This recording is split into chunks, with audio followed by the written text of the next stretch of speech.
Look, I know exactly what you might be going through right now, because honestly, I struggled with this too. Staring down endless lists of kanji, it is literally paralyzing. You see these thousands of complex shapes, the multiple overlapping readings, and it just feels impossible. You sit there thinking there's no way I can memorize this character unless I perfectly understand its exact meaning first. Well, today, we are going to completely tear down that exact belief. The idea that meaning must totally precede memorization is a massive limiting myth. It's a mental block. If we look at this objectively, strictly as a test of pattern recognition, you can actually fight and win just by understanding the structural principles, even if your grasp of the absolute meaning is imperfect. Okay, let's dive into this explainer and crack this code once and for all. But you know what? For just a second, let's actually play along. Let's adopt your flawed premise. Let's proceed under the assumption that meaning absolutely must lead to the character. I completely hear your arguments. But mark my words here. We are only doing this so that by the end of this briefing, we can completely reverse it. By the time we're done, you're going to transform from a passive receiver just waiting for definitions into an active, aggressive decoder of information. Chapter 1. The Meaning Myth. First off, I want to completely validate how you're feeling here. Wanting to know the meaning of a character before you learn it, that is an entirely natural human response. Let's actually look at this through the lens of cognitive psychology. Our brains operate using what are called semantic networks. This basically means the human brain is biologically hardwired to remember information that's already linked to existing meaning, rather than trying to just rote memorize a string of meaningless abstract geometric symbols. Craving that semantic connection is a feature of your brain, guys. It's not a bug. It is definitely not a weakness to want meaning. And this perfectly explains why we feel this way. When you link a really complex visual shape to a spoken word you already intimately know, perfectly enunciating foundational Japanese verbs like taberu for eat, nomu for drink, or miru for see, you suddenly breathe life into that character. It transforms from just lines on a page into a living, breathing concept. Because of this, of course, learners naturally demand to know the meaning first. But realizing that demanding a perfect, rigid dictionary definition for every single character right out of the gate is a trap, well, that's where the real breakthrough happens. Chapter 2. Context over dictionaries. So let's look at how meaning actually builds out in the real world. It's incredibly easy to fall into the lazy habit of encountering a word you don't know and just refusing to open a dictionary. But marching into the battlefield of language acquisition without consulting your map? That is a relentless, arrogant failure. It's reckless. I say this because you are fully capable of doing it, and we have the discipline to look things up. However, there's a fascinating reversal we have to acknowledge right here. Think about it. Even native Japanese speakers didn't spend their toddler years rigidly reading dictionary definitions. Let's ground this in philosophy and sociology for a second. Meaning is rarely fully defined in a vacuum. A child learns a language dynamically. They extract meaning from events, from situations, from observing their parents, and from shared social context. The community usage itself shapes the definition. You absolutely do not need a strict, perfect dictionary definition to start using a word. Meaning can be aggressively extracted from context, and kanji is no different. It's truly fascinating when you really think about it. Chapter 3. Game Theory and Foundational Pillars. Okay, so if we temporarily accept the premise that meaning is required, where do we start tactically? Let's apply game theory, specifically the concept of board control.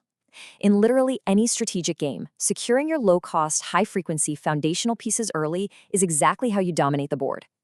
In kanji, these foundational pieces are the most basic native Japanese readings, the kunyomi. I'm talking about fundamental words like iku, to go, or agaru, to rise. By securing these really simple, high-frequency native readings first, you are executing a brilliant low-cost strategic play that gives you massive control over the learning board. And the absolutely crucial point here is how these foundational pillars stabilize everything else. If you know the native pillar for eat and you know the native pillar for hall, suddenly the complex compound for dining hall is perfectly stabilized in your mind. The meaning becomes rock solid. Mastering these foundations is exactly what prevents the whole structure from collapsing when you eventually reach advanced vocabulary. Chapter 4. Anchoring with representative words. But what happens when the board gets tough? We have to address those complex characters that simply lack strong, easy-to-grasp native readings. Take the character Han. Flawlessly enunciate it with me right now. Han. Characters like this, or others like shiki or zumi, they don't always have simple native verbs attached to them. Their native readings might be super weak or even non-existent in daily speech. So how on earth do we conquer a symbol that refuses to give us a simple native meaning? Well, we demand a new strategy. We establish an anchor. We take the character han and we pair it with known compounds. Kihan, meaning standard, and hai, meaning scope. By memorizing these representative words, they act as massive, heavy anchors for us. From Kihan and Hani, your brain automatically synthesizes a core meaning, framework, or standard. Once you have that core meaning locked in, when you encounter a brand new word like mohan, combining imitate and standard, you instantly deduce it means model. Or honshu, meaning category. And this right here is where probability theory comes into play, specifically the concept of expected value.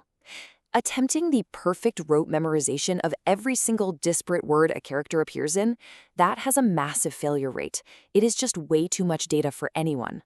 But estimating the meaning of an unknown word based on a firmly established core anchor drastically increases your expected value. It's exactly like cracking a code. Your mathematical probability of guessing correctly just completely skyrockets.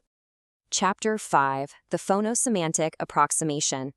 Now we reach the ultimate structural shortcut that is going to absolutely revolutionize your reading ability, keisei moji. I want you to view these characters through the lens of physics. In physics, when a system is too complex for an absolute exact solution, we rely on structural approximation. We derive an approximate value based on the formula of the components. And guys, the vast majority of kanji are phonosemantic. They are built on a structural formula, a semantic part that hints at the meaning and a phonetic part that dictates the sound.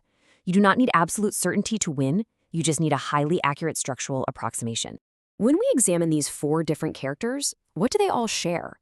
The right side is the phonetic component sei, meaning blue or nature.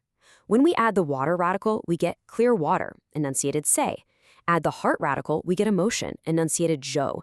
Add the sun radical, we get clear skies, enunciated sei. Add the rice radical, we get refined, enunciated shei or sho. Do you see the pattern emerging here?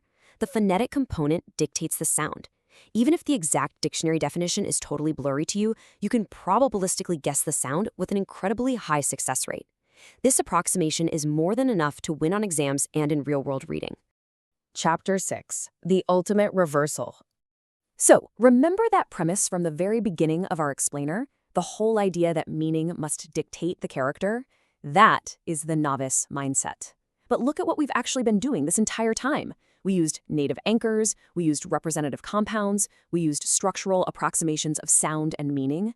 The triumphant reversal we discover is this. The master mindset dictates that the character constructs the meaning. You don't wait for the meaning to be handed to you, you build it from the pieces of the character itself. Let's quickly review this exact evolutionary path. Step 1, the beginner stage. You use basic meaning as a temporary scaffold. Step 2, the intermediate stage, you establish core anchors using representative compounds. And Step 3, the advanced stage, you shed that scaffold entirely. You infirm the truth of the word directly from its structural components, its phonetic approximations, and its surrounding context. This isn't a contradiction of your initial desire, actually. It is your complete evolution as a learner. So I leave you with this final, uncompromising question.